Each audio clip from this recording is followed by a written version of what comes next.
ladies and gentlemen. First of all, I thank the organizers and especially Natalia for her invitation to speak here. And also thank you all for lending me your ears for a few minutes. Okay. My subject is opportunities and challenges and risk of the Cyprus economy. I don't want to be negative. I want to be pragmatic, realistic, and constructive in trying to summarize in rather general terms the prospects over the next few years. Okay. Now, the first important thing is to notice that the projections for the Cyprus economy are very positive. The growth rate is projected to be 3.6 this year, and next year 3.2. Even EU Commission and the IMF that thought that they were a bit less optimistic but less so, they have recently revised upwards their projections. The improvements of forecasts include an improvement in the economic sentiment, a lowering of inflation, unemployment without an increase in inflation, better fiscal performance, better financial conditions, and generally even the external environment, despite some political risks, the external economic environment looks good. Okay, these things are these projections paint a very positive outlook, which is actually confirmed on the ground by increased confidence, by increased private investment, by increased demand for loans, by increased foreign direct investment flows, and also the increase, the emerging new opportunities, especially, you know that, especially in the property sector, but also in other sectors. Okay, now let's come to challenges and risks. What are these challenges and risks? Well, the fact that we have high growth rates and a positive outlook does not mean that the structural problems have been solved. There are underlying structural problems that still need work. Okay, and I mentioned here a few of them. For example, the problem with the NPLs, the non-performing loans, and along with it also the very high private and public debt. The public debt is coming down, but if we try to solve the problem of NPLs by creating a bad bank, if you like, with contribution from the state, then the foreign debt the public debt will increase. Of course, another problem we have is the very high levels of youth unemployment. Unemployment is coming down in general, but youth unemployment is persisting. So we need special measures for that. Okay, the reforms. A lot of reforms have been made, but they're still incomplete. It's enough to mention the complete reforms in the public sector, in the judicial system.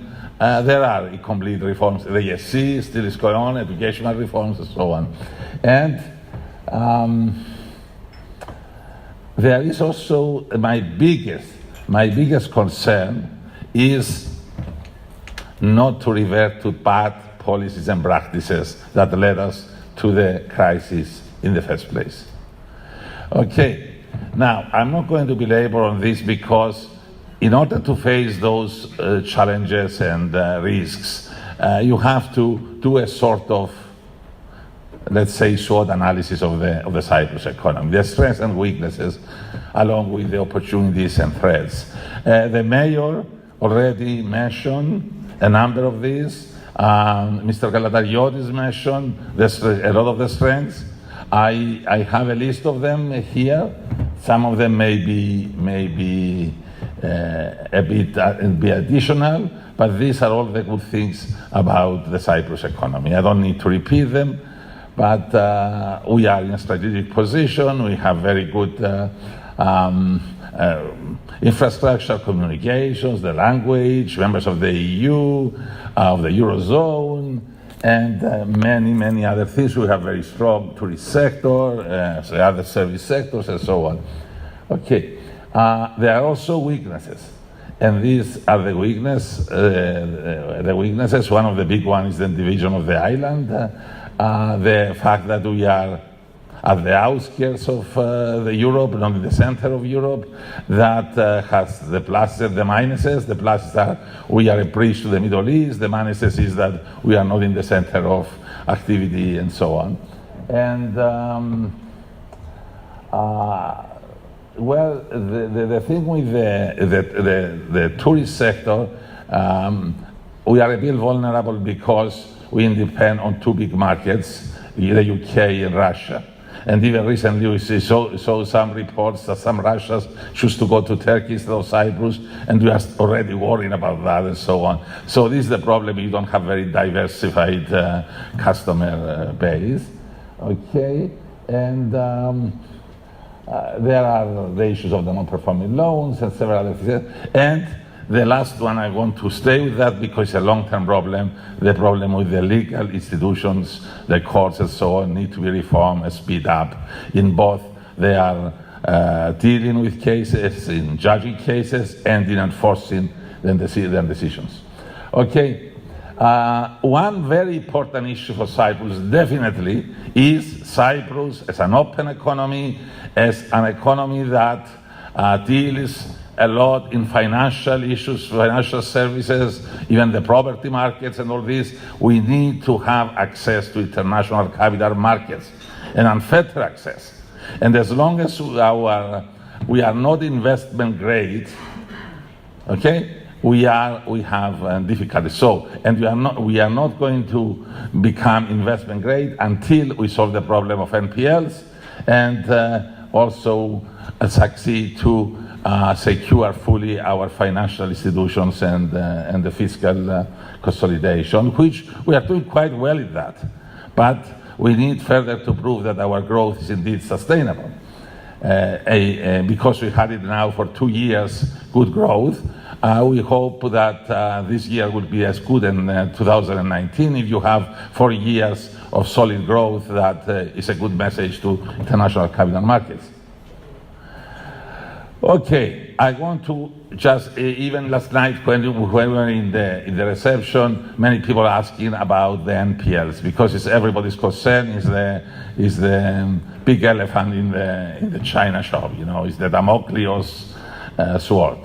Okay, first of all, we have this big debt of corporations, which is 220%, and the private debt 130%, the highest in the EU.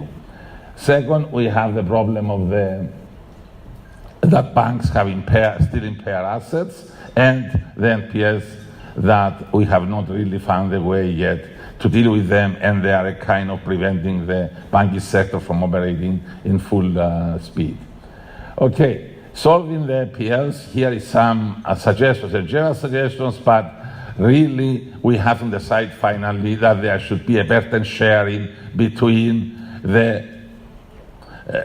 people who own the loans and the financial institutions. Neither of them alone can do it. Even, I would say, and the state. All three have to be part of the solution. The state, the borrowers, the non-performing borrowers, and the financial institutions, the banks. The second important thing is we need to segment those loans. Those non-performing loans are not all the same. There are ones which are the result of the financial crisis. They are the result of, some are loans that people simply cannot pay. And many others are non-performing loans by strategic bad payers. People who do not pay their loans systematically and they exploit the situation. We have to be a segmentation of these loans, and also the banks need to divest some of the bad loans in order to be able to function as banks and so on. And finally, we need many different tools. I talk about some of the tools here, okay, but there is a whole gamut, a whole portfolio of tools that need to be used in order to deal with this big issue. Okay, the past, current, and future sources of growth. In the past, and even currently, the big sector, the sectors are the drivers of economic growth, is the tourist sector, is the construction and real estate sector, and financial services. We need to broaden that base. And in the future, we have to add many more drivers of economic growth, as well as supporting and promoting the existing ones.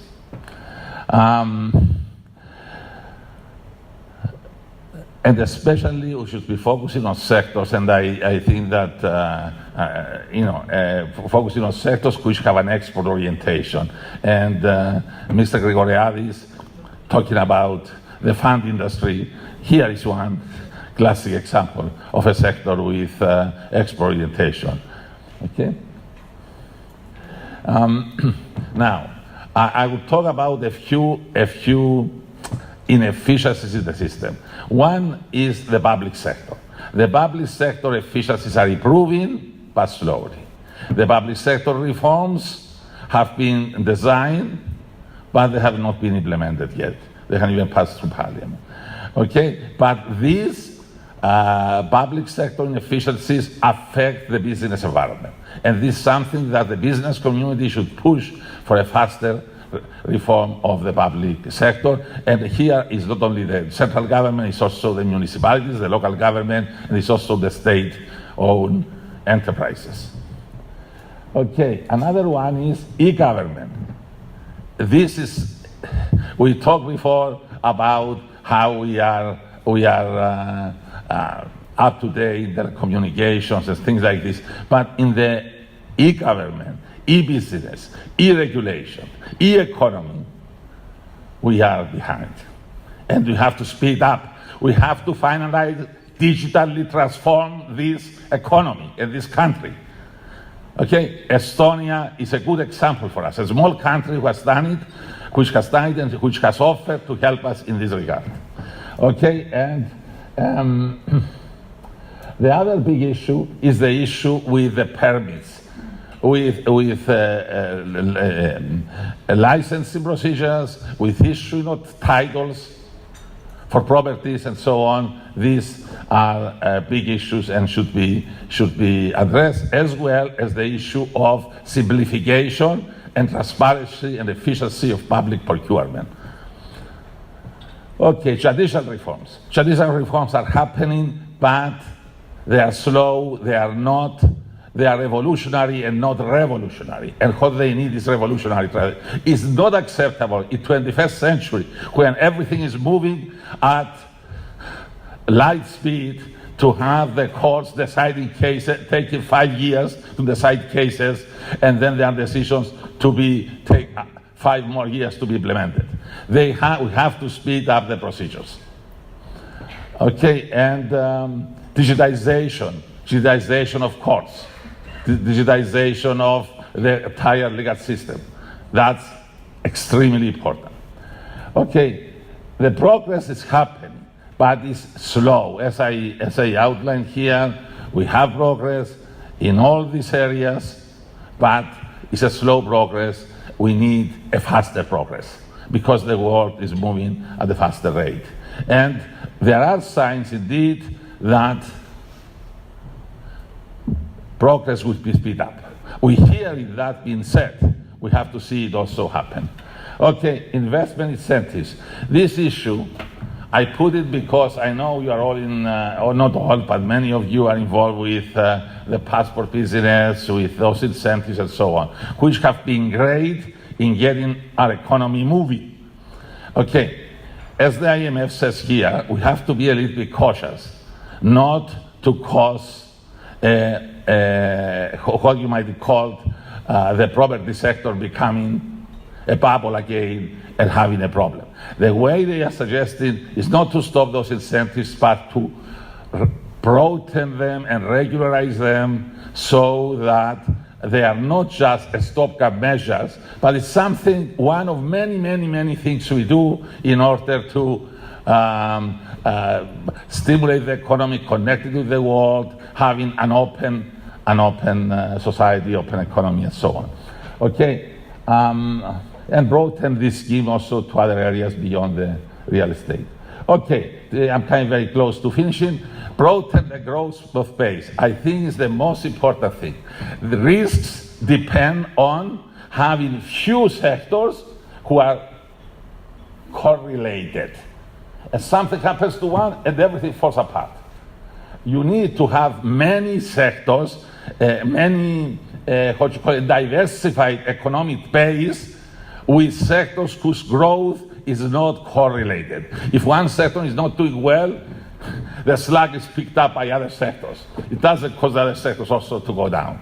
So here, there are a few things that I suggest we should be doing beyond the structural reforms that we need to promote: innovation, entrepreneurship, research and development, digitization of the economy.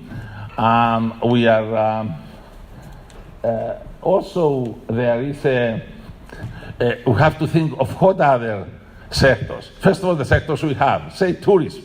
We have to move up into other forms of tourism, diversify the tourist sector, move up market, having a more, I would say, other services, for example, interest-based tourism, educational tourism, health tourism, convention tourism, etc., etc.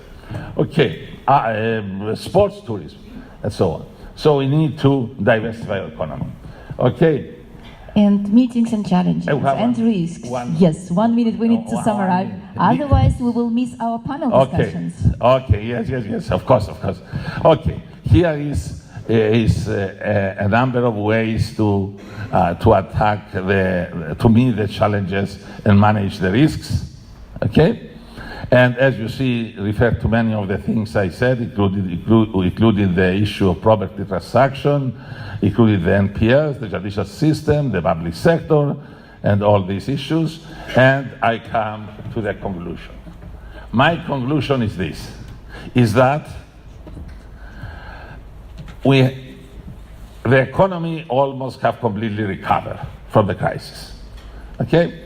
And it is one of the most attractive places in the region and in Europe for investment. Why? Because of stability, flexibility, predictability, and many of the other things that all the previous speakers have mentioned. There are risks, yes. There are challenges, yes. But they are manageable, especially if we attack them early. If we don't wait, like in the past, the way to become crisis to attack them. We have to anticipate and preempt rather than, as they say, you have to be Prometheus and not Epimetheus. Okay? And finally, I would say that we should all aim for a broader-based growth strategy, especially the state, okay, in the macro level, and the business, at the business level, at the investor level, at the entrepreneurship level, to be have a more diversified investment portfolio. Not to depend on investing in one asset, putting our money in one investment, but have a more diversified portfolio. This is the best way to have a secure investment, and if we do these things, then Cyprus will be a best invest destination in Europe and the region. Thank you very much.